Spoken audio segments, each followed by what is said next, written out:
Just a few days earlier, the normally peaceful Brentwood had suddenly turned into a horrifying nightmare for Romy Reiner. Inside the very house tied to her childhood, she stood, frozen, her eyes wide open and unblinking as she witnessed her parents lying motionless after dozens of brutal stab wounds. The moment the LAPD arrived and confirmed that this was a homicide, Romy's body completely gave out, causing her to collapse on the spot. Taken to the hospital in a state of severe shock, she was almost unable to speak, except for repeatedly uttering a single sentence over and over again. "Catch Nick.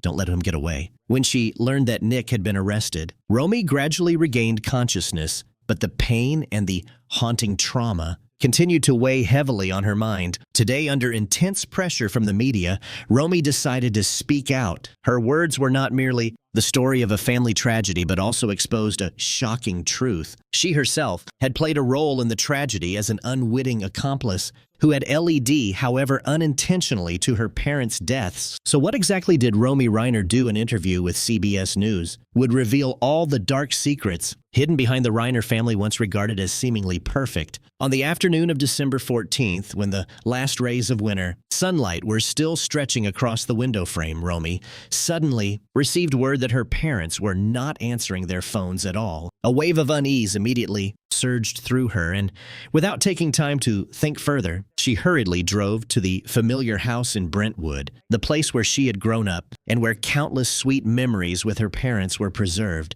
The moment Romy opened the door and stepped inside, the scene before her eyes made her heart seem to stop beating. Her father lay motionless on the floor, his neck and chest bearing clear signs of violent attack blood soaking into the wooden floor, while her mother had also lost her life in the nearby kitchen. Trembling, she blurted out, "Dad, Mom, how could this happen?" And then, with each passing second, she slowly realized that this was neither a mistake nor some cruel joke. Panic enveloped her, yet deep inside, Romy still struggled to restrain herself so that she could act. In a state of extreme shock, Romy immediately grabbed her phone and dialed the emergency number 911, her voice trembling and broken but still trying to remain composed. "Please come to my house right away. My parents, they're not breathing anymore." The minutes of waiting felt endless. Each second that passed was like a knife digging deeper into her heart. Only when the rescue team arrived did Romy learn that her mother had also passed away inside this home that had always been so peaceful. Not stopping at calling for emergency help, Romy continued to contact people close to the family, longtime trusted friends, to deliver the devastating news and seek support. In every call, her voice shook and choked, yet she still forced the words out. "Everyone, my parents, they're gone. I don't know what to do." Close family friends, including Billy Crystal, rushed to the scene immediately, both to be there to comfort Romy and to witness and support her through a pain that words could never fully describe. When the LAPD officially arrived at the mansion and announced that Rob Weiner and Michelle Singer Weiner had died, and that this was a homicide, the atmosphere inside the house seemed to freeze solid. Romy stood rigid, her eyes wide open, her heart pounding wildly as her body suddenly became limp and drained of strength. She heard the police officers speaking, but their words sounded distant and vague, unable to penetrate her mind. A cold emptiness spread throughout her body, as if everything familiar had abruptly vanished, leaving behind only an invisible fear creeping into every thought. Panic finally erupted. Romy crumpled to the floor, both hands clutching her face as tears streamed down endlessly. Her trembling, choking voice spilled out, Nick, catch him. Before my parents closed their eyes." The fragmented words were repeated over and over, like a desperate cry for help as she sobbed and screamed, clinging to the fragile hope that this tragedy might somehow still be stopped. Police officers and paramedics quickly rushed over, wrapping their arms around her to calm her down. But Romy seemed unable to hear anything except the name Nick, echoing relentlessly in her head like an obsessive refrain. "Catch him, Nick. He has to pay." Every breath she took felt like a struggle against unbearable pain, and her body gradually went limp, almost completely unable to support itself. As the panic continued, Romy was escorted away from the scene and placed into an ambulance. Yet she kept whispering Nick's name as if that plea could reverse the tragedy. "Don't let him escape before. Her voice grew weaker. Tears soaked her face. Her words broke apart. Her vision blurred, and her entire body seemed to dissolve into despair each breath that moment felt like a knife, reminding Romy that her parents truly were no longer alive. The overwhelming sense of loss and helplessness left her utterly unable to control either her body or her mind, as though every happy memory from the past had been torn to pieces and scattered across the floor. When she arrived at the hospital, doctors quickly rushed Romy into the emergency room to stabilize her physical condition. But what worried them most was her mental state. Romy barely spoke a word, did not respond to any questions, only lowered her head and cried silently. Every time she closed her eyes, the image of her parents lying motionless appeared vividly before her, making the pain impossible to suppress. A doctor gently placed a hand on her shoulder and reassured her, "You'll be safe here. We'll take care of you." But Romy only nodded faintly, tears still quietly falling. The following day, Romy was diagnosed with acute PTSD, a severe form of psychological trauma resulting from an overwhelming shock. Even a small sound or a faint light in her hospital room was enough to make her flinch and burst into sobs. She was almost unable to speak at all, doing nothing but crying, keeping her head bowed, and remaining silent as if words had left her. Along with the belief that her parents were still alive, family members, friends, and medical staff had to remain by her side, constantly holding her hand and whispering words of comfort to let Romy know that she was not alone in this pain. Yet even that warm presence could only soothe a very small part of the loss and loneliness she was carrying. Her mind remained deeply submerged in the horrific memory of discovering her parents, where every detail, every bloodstain, every object was etched with painful clarity. In the midst of this prolonged suffering, Romy rarely lifted her head to look at any, and when she did, her eyes were empty, no longer fully aware of her surroundings. Every small sound, from footsteps to the distant wail of an ambulance outside the window, made her flinch, and tears would once again stream down her face. No words, no questions, only long, dragging stretches of despair and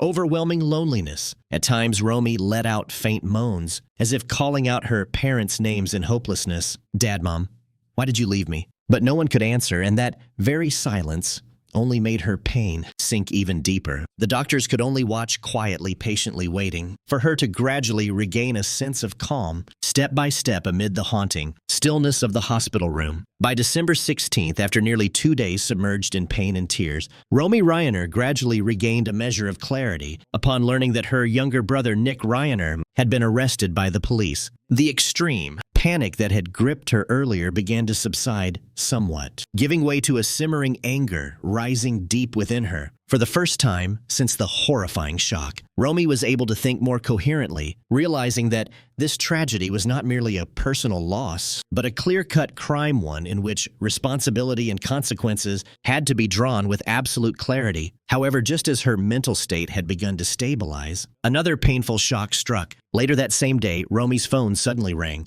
On the other end of the line was Nick's trembling, choked voice, calling from his jail cell, still desperately pleading Romy. "I need $4 million to post bail, please. I'm begging you." "I need that money." Nick, sobbing and begging, poured fuel onto the fire of Romy's anger, causing it to flare up violently. Every word he spoke seemed to reopen the entire tragedy and all the pain he had inflicted on their parents and on the family as a whole. Unable to restrain herself any longer, Romy shouted into the phone with all her rage, "No, that money will never belong to you. You have no right to use these assets to escape the consequences. You must take responsibility for everything that has happened." Each sentence, each word came out like cold, sharp knife thrusts, completely severing the last remnants of patience she had ever held for Nick. Romy continued to pour out her fury over the phone, her voice firm and fierce, laying bare all the resentment, disappointment, and sense of betrayal she had long suppressed. She made it clear that what Nick was demanding was utterly undeserved,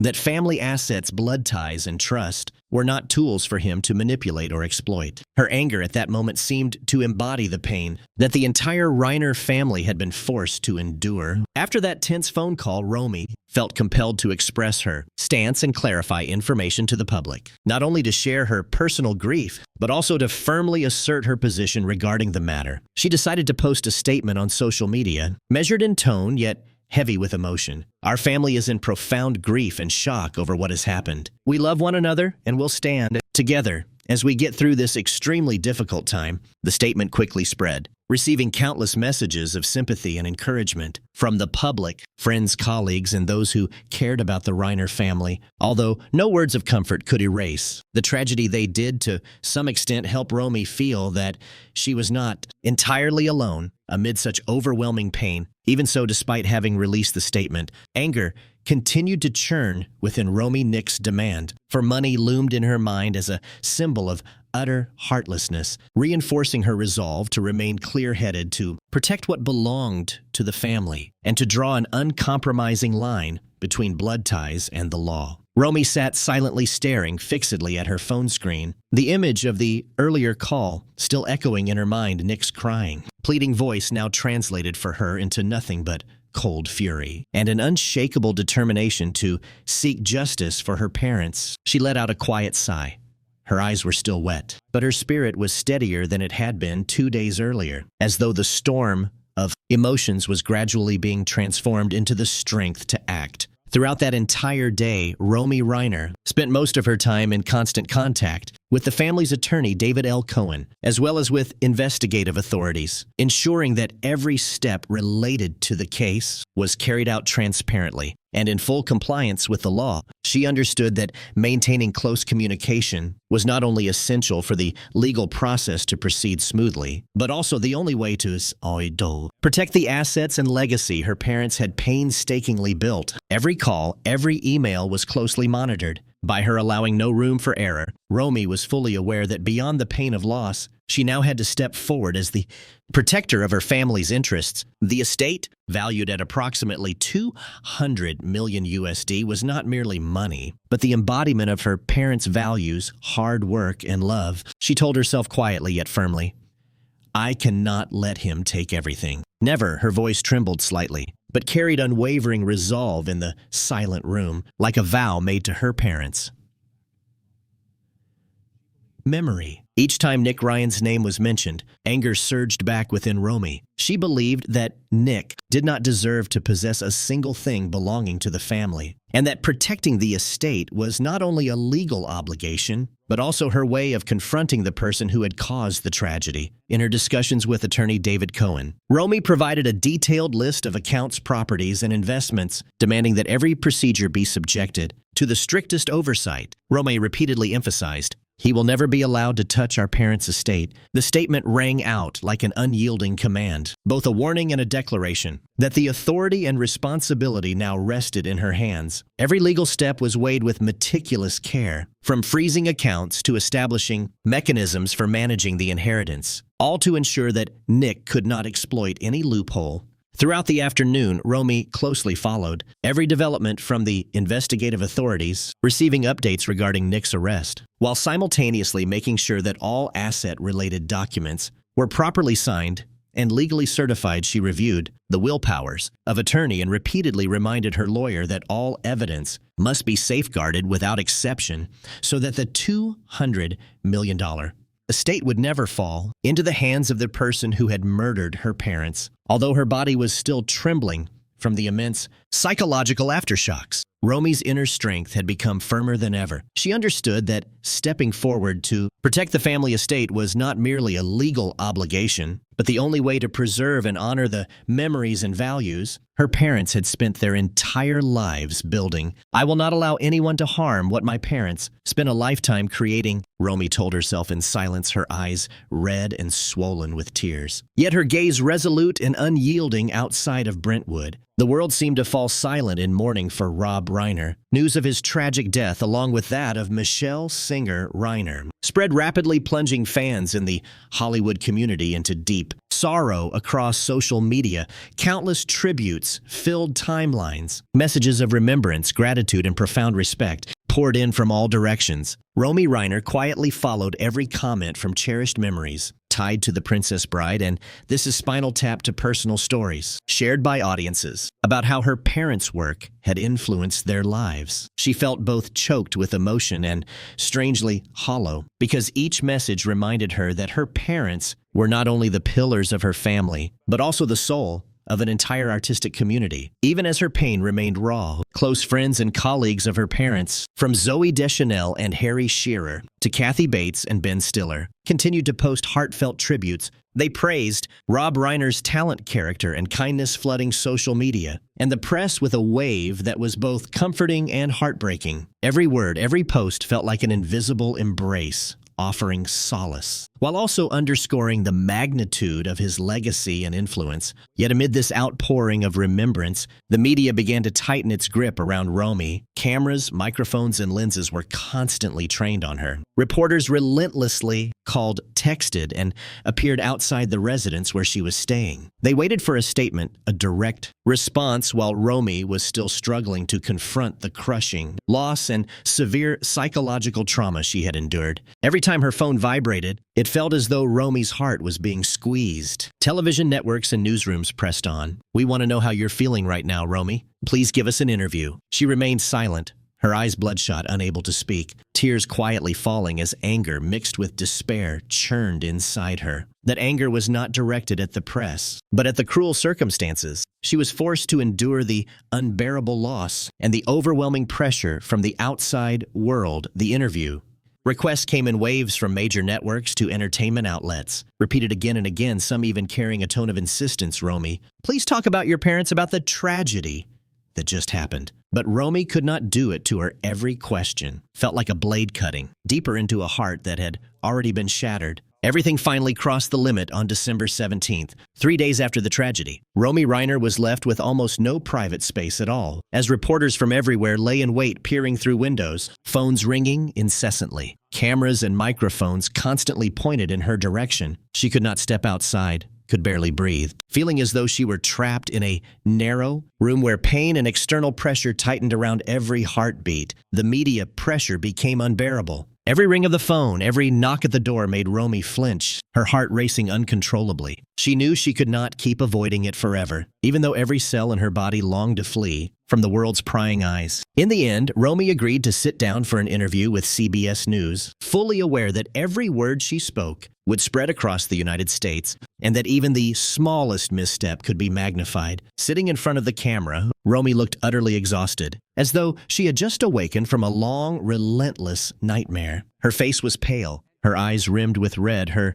lips trembling slightly, yet a faint glimmer of determination still flickered in her gaze. She looked straight into the lens, and viewers could clearly sense the tension, pain, and emotional depletion, as if one more moment might cause her to break down completely. Her voice shook as she spoke, struggling to remain composed. "Please, I ask everyone to give our family some peace. We have already been through far too much pain and trauma." Each word seemed to weigh heavily on her slender shoulders, carrying the full burden of loss and fear from the past few days. Every syllable sounded soaked in tears, every breath an effort to restrain the anguish threatening to spill over. She paused for a long moment, lifting her sleeve to wipe away her tears, then continued in a steadier voice. "Can you imagine losing both your father and your mother in a single moment? We need time to breathe, to cry, and to try to keep living. Please respect our privacy, because we truly have suffered enough pain and trauma already watching." Romy, it was easy for viewers to recognize the utter exhaustion of someone who had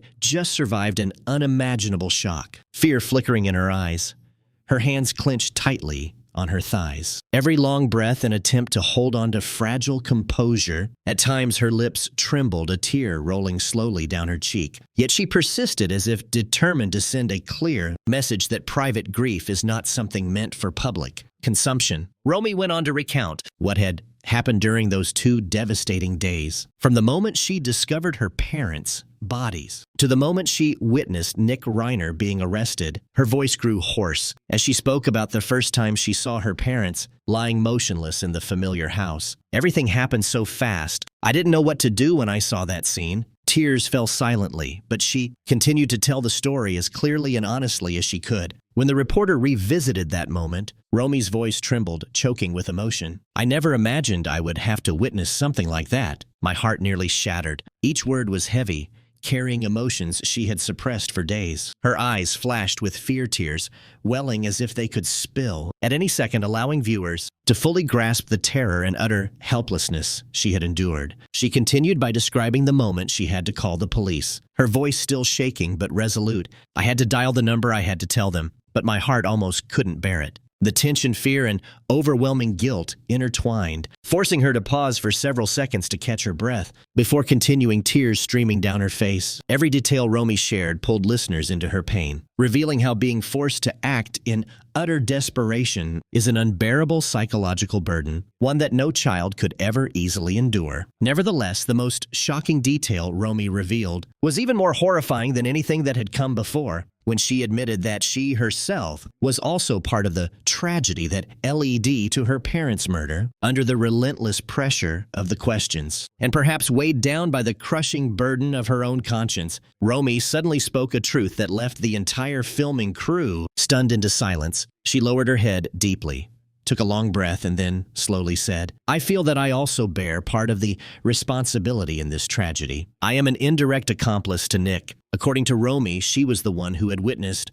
and to some extent been connected to the intense tensions between her parents and Nick on the night before the tragedy, when the whole family attended Conan O'Brien's party together. Later that night, her parents called her in a state of extreme fear. My mom called me, her voice trembling, saying, Romy, can you come stay over with us? Tonight, I'm really scared Nick might lose control. Your brother is not okay. My dad was standing next to her and said anxiously, Sweetheart, please come over. We need you. What tormented Romy the most was the fact that she refused, choking back tears. She recounted, I was completely exhausted after a long day of filming, and I thought it was just another familiar argument like so many before. So I didn't go. I said, I'm sorry, Mom. I'm really tired. I'll come by early tomorrow. Just make sure you lock the doors carefully. That was the last time I ever heard my mother's voice. Her eyes dropped to the studio floor, her voice catching as if she were struggling to speak the truth without collapsing all over again. In front of the camera, Romy broke down in uncontrollable sobs. If I had gone over that night, maybe everything would have been different.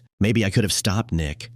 Maybe my parents would still be alive. This guilt never lets me go. It eats away at me every single day. She went on to speak about her younger brother with a mixture of fear and helplessness. Nick, he's unlike anyone I've ever known. He can explode at any moment. And I've always been afraid that one day that rage would destroy everything. Romy revealed that Nick had struggled with addiction for a long time, but his violence did not come solely from drugs. Even when he was sober, Nick could change in a matter of seconds. One moment he'd be laughing and talking, and the next he'd be in a furious rage that made everyone keep their distance. According to Romy, 3 months before the tragedy, Nick suddenly returned home after a long period consumed by addiction. Recalling that moment, her voice trembled but remained clear. Nick walked into the house and told our parents that he wanted to stay for a while, but my parents were terrified. They looked at each other and held hands tightly, their hearts clenched. She said her parents tried to remain as calm as possible. My dad told Nick, we want to help you, but you have to promise you won't hurt anyone. Nick nodded, but that look in his eyes, that look sent chills down everyone's spine. In Romy's memory, Nick's outbursts of rage were vivid and haunting. Each time it happened, the space seemed to explode, shouting echoed throughout the house. Furniture was thrown and shattered.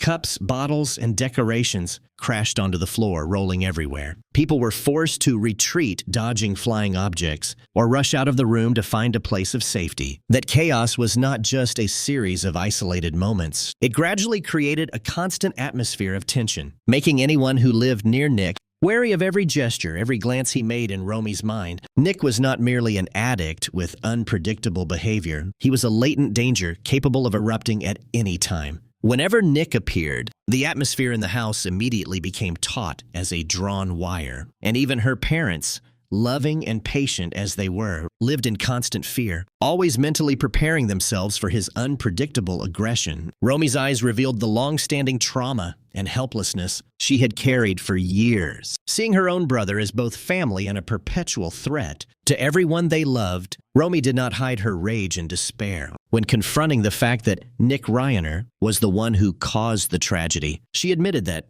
Although she still loved her family, she could not deny the fury that surged within her when she realized that part of the responsibility also weighed heavily on herself. In the final part of the interview, Romy repeatedly directed a message to the media. Please let our family have some peace. We have endured far too much pain and trauma already. We need time to heal. Her words rang out with raw emotion, both a profound expression of grief and a firm boundary meant to protect the fragile remnants of privacy left within her soul. When the interview ended, Romy raised her hand to wipe away her tears. Her eyes red and swollen, yet her gaze remained resolute. She understood that revealing such a shocking truth was only one part of what lay ahead. The greater responsibility was still to protect her family, preserve her parents' legacy, and hold on to the last traces of privacy. Even as media pressure continued to surround her in that moment, Romy transformed her pain into strength, using her own voice to draw a clear line between the world's curiosity and the very real suffering of a family that had just endured an unimaginable tragedy. Perhaps among everyone connected to this tragedy, Romy Reiner is the one who has been wounded the most deeply. She not only witnessed her parents' deaths with her own eyes and confronted the cruelty of her brother, but also endured the relentless weight of media, scrutiny, and public pressure day after day. That pain cannot be measured, cannot be fully expressed in words. And within every moment of her silence seemed to echo sighs of despair and helplessness. Looking back on everything that has happened, many cannot help but wonder, could anyone endure a shock as devastating as Romeo's and still maintain their sanity, still stand firm